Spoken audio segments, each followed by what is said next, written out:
जो रोपवे को लेकर लगातार एजिटेशन इस समय चल रही है कटरा में, और आप इस समय देख भी रहे हैं कितने लोग यहाँ पर इकट्ठे हैं। कटरा की एजिटेशन ने एक अलग सा रंग ले लिया है। आज चौथा दिन हो चुका है और कुछ लोगों को डिटेन भी किया गया है। ये चौथा दिन है जो लगातार यहाँ पर प्रोटेस्ट पे बैठे हुए, उससे पहले से एजिटेशन चल रही है। मेरे साथ रोहित दुबे जी हैं। रोहित जी, क्या लगता है कि अब सपोर्ट नहीं करना चाहिए आप लोगों को इस एजुकेशन को, ये रोपवे को लेकर, क्योंकि लगातार इनकी डिमांड है कि भारतीय जनता पार्टी जो है सामने नहीं आ रही, सपोर्ट नहीं किया जा रहा। क्या ये एक ऐसा मुद्दा नहीं है जिसके ऊपर आप लोगों को सपोर्ट के लिए आना चाहिए? सबसे पहले तो आपके माध्यम से सभी दर्शकों को मैं जय माता दी कहूंगा। ऐसा नहीं है कि भाजपा इनके समर्थन में नहीं है। जब से एजुकेशन शुरू हुई है, हमारे म्युनिसिपैलिटी के पूर्व चेयरमैन शशि जी मेरे साथ खड़े हैं, ये इनके साथ है। हमारे डीडीसी दोनों पैंथल और पैंथल कटरा ब्लॉक के, वो भी इनके साथ थे। कहीं ना कहीं हमारे विधायक जी पार्टी से बातचीत करके सिर्फ यहाँ आकर कुछ आश्वासन देना हमारा वो मकसद नहीं था।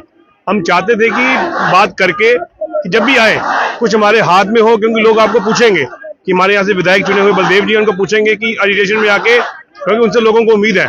तो कहीं ना कहीं आज बातचीत करके तो माननीय बलदेव जी ने बोला है कि जो ताराकोट का जो कट करके हाईवे, जो एक्सप्रेस हाईवे ताराकोट जा रहा था, वो नहीं जाएगा, वो सीधे कटरा ही आएगा।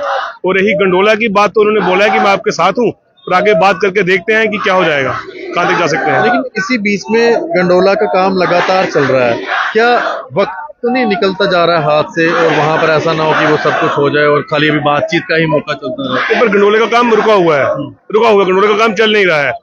हफ्ता 10 दिन पहले तक इन्होंने शुरुआत की थी, लेकिन फिर जब डीसी मैडम ने बात की तो तब से वो काम अभी रुका हुआ है। आपको लगता है कि आप लोग इनके साथ खड़े हैं संघर्ष में? बिल्कुल साथ खड़े हैं जी, बिल्कुल साथ खड़े हैं, बिल्कुल साथ खड़े हैं। लोग डिटेन हुए हैं उनके, वो भी विधायक जी ने आश्वासन दिया है कि 24 घंटे के अंदर आपको सब हमारे भाई यही मिलेंगे। 24 घंटे में आप बिल्कुल मिलेंगे। तो रोहित दुबे जी साथ इनके खड़े हैं? बिल्कुल खड़े हैं जी, बिल्कुल खड़े हैं। लेकिन थोड़ा सा एमएलए साहब ने आने में कुछ लेट कर दिया। आगे जब सब अच्छा होगा, मैं आपको विश्वास दिलाता हूं कि सब अच्छा ही होगा। लेकिन लेट नहीं करना चाहिए था आपको? नहीं, लेट मैंने बोला कि सिर्फ आके धरने पे बैठना मकसद नहीं है। जो लोगों की डिमांड्स हैं वहां हम कहां तक पहुंच सकते हैं। जैसे मैंने आपको पहले भी बताया कि इनकी 2 डिमांड्स थी कि एक जो हाईवे आ रहा है वो ताराकोट ना जाए, वो विधायक जी के हाथ में नहीं है। उसके लिए आपको हायर अथॉरिटी से बात करनी पड़ेगी। वो बातचीत कर ही आज हम आए और आश्वासन दिया है कि रोड ताराकोट नहीं जाएगी, कटरा पे ही खत्म होगी। रही गंडोला की बात, हम कल से इनके साथ धरने पे बैठेंगे और आगे देखेंगे क्या हो सकता है। और मैं आपको विश्वास दिला रहा हूँ कि वो भी लोगों की डिमांड जो है पूरी होगी। आपको लगता नहीं इनकी डिमांड जेन्युइन है? क्या गंडोले की जरूरत थी यहाँ पर? कितने लोगों का रोजगार चला जाएगा? कि डेवलपमेंट के लिए क्या गंडोला जरूरी है, या डेवलपमेंट के लिए और भी चीजें हो सकती हैं? ना यहाँ पर कोई प्रसाद दिया जाता है, ना यहाँ पर आरती में फ्री बैठने दिया जाता है। क्या इन चीजों पे नहीं फोकस होना चाहिए श्राइन बोर्ड का? बिल्कुल, श्राइन बोर्ड का हर जो भी व्यक्ति आता है, गरीब से गरीब व्यक्ति यहाँ आता है, अमीर से अमीर व्यक्ति भी कर आता है, तो सबकी तरफ ध्यान देना चाहिए कि सबको दर्शन बराबर हो। वो तो हम आपके साथ सहमत हैं कि श्राइन बोर्ड को सबके लिए सोचना चाहिए। दूसरा आपका सवाल था कि ताराकोट के बाद गंडोले का क्या है, क्या लगना चाहिए। तो मैं आपको बताना चाहूंगा कि ये मुद्दा 1 साल पुराना है, और जब भी हमें अलग अलग हमारी संस्थाएं इनसे मिली हैं, शायद 2 या 3 ने बोला होगा नहीं लगना चाहिए, बाकी सबने कहा है कि लगे, पर लोगों को पूछ कर लगे। ये डिमांड अभी 15 दिन पहले ही है कि नहीं लगना चाहिए। तो अभी हम इन्हीं से बात कर रहे हैं कि आपके साथ हैं, और इन्हीं का हम पॉइंट्स लेके आगे जाएंगे और विश्वास दिलाते हैं कि कुछ ना कुछ इसका हल निकलेगा। कितने लोगों का रोजगार छीन जाना क्या सही है?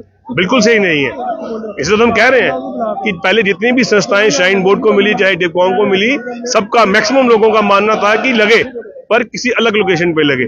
तो अब सबकी एक ही आवाज है कि नहीं लगे, तो इस पर हम आगे जाके बात करेंगे और देखते हैं माता रानी के आशीर्वाद से कुछ अच्छा ही होगा। बिल्कुल आखिरी सवाल है, आप भी सनातन धर्म की बात करते हैं। आज पूरे देश में ना एक बात उठ रही है कि एक सनातन धर्म बोर्ड बनना चाहिए जिसके अंदर सनातनियों को पावर्स मिले, ना कि किसी अफसरों को पावर मिले जो कि खुद से कुछ भी। क्या हिंदुओं की श्राइन को अब हिंदुओं को ही नहीं कंट्रोल करने देना चाहिए? बिल्कुल जी, ये आवाज तो काफी वर्षों से देश में उठ रही है, और हम भी उसके समर्थक हैं कि हिंदू श्राइन्स को, जो हमारे सनातन धर्म को जो देख रहे हैं, जो पुजारी हैं, जो एक ऐसा ग्रुप बना के, ऐसा एक ऑर्गेनाइजेशन बना के उनके हाथ में देनी चाहिए कि हमारा पैसा हमारी संस्था में लगे। बहुत शुक्रिया, धन्यवाद। रोहित दुबे जी हमारे साथ बात कर रहे थे, और मुझे लगता है कि ये बात इनको कुछ दिन पहले आके कर देनी चाहिए थी, जो आज बात कर रहे हैं। और आज भारतीय जनता पार्टी के इसी जगह से जीते हुए एमएलए भी इनके बीच में आए, हालांकि एमएलए साहब को पहले ही आना चाहिए। क्योंकि एमएलए साहब इन्हीं लोगों से वोट लेकर जीते हैं। और मैं एमएलए साहब को ये भी बता दूं कि उनकी सीट का नाम भी श्री माता वैष्णो देवी सीट है। श्री माता वैष्णो देवी सीट से अगर वो जीते हैं तो श्री माता वैष्णो देवी जी के साथ जो लोग जुड़े हुए हैं उनके लिए उनको खड़ा होना चाहिए और सबसे पहले खड़ा होना चाहिए, ना कि पार्टी कमांड का वेट करना चाहिए। चलिए, देर आए दुरुस्त आए, लेकिन उनका कहना है कि अब संघर्ष समिति के साथ वो हैं और जो लोग डिटेन किए गए हैं वो 24 घंटे से पहले छोड़ दिए जाएंगे। धन्यवाद जी। आप इस इंटरव्यू पर अपनी राय रख सकते हैं।